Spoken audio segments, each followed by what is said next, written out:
আল্লাহ নবী সূরা আল-হজ তেলাওয়াত করতেন, ইয়া আইয়ুহান নাস তাকু রাব্বাকুম ইন্না সালসালাতাস সাআতি শাইউন আযীম।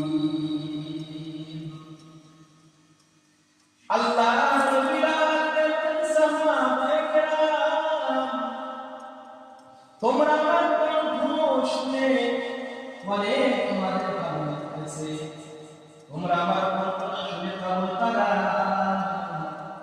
ও সাহাবায়ে কেরাম, এই সূরার ভিতরে আমার মহান আল্লাহ কি বলেছেন তোমরা কি শুনতে চাও? আল্লাহ নবী কথা বলা মাত্র সাহাবায়ে ডাকতে বলে, পয়গম্বর অবশ্যই অবশ্যই আমরা শুনতে চাই। আল্লাহ নবী পয়গম্বর ডাকতে বলে, সাহাবী, এই সূরা শুনতে তোমাদের যতই ভালো লাগতেছে, এই সূরার ভিতরে আল্লাহ রাব্বুল আলামিন বলেছে, তোমরা যদি শিবা তর্জমা যদি করতে চাও, যদি জানতে চাও, তোমাদের হুঁশ হারিয়ে ফেলবে। বলে এই সূরার ভিতরে আল্লাহ রাব্বুল আলামিন এত ভয়ানক কথা বলেছেন যে সাহাবী, এই সূরার তর্জমাটা তোমরা কি শুনবা? সাহাবীরা কথা বলেন না।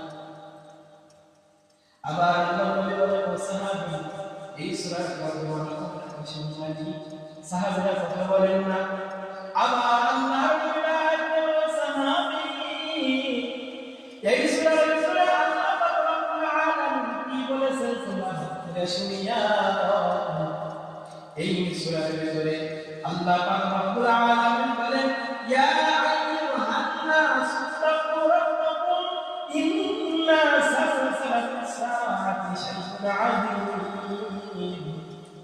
আল্লাহ রাব্বুল আলামিন বলেন, হে মানব জাতি,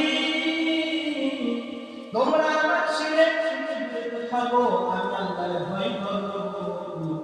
অবশ্যই কিয়ামতের অন্তর কিন্তু অত্যন্ত ভয়ানক।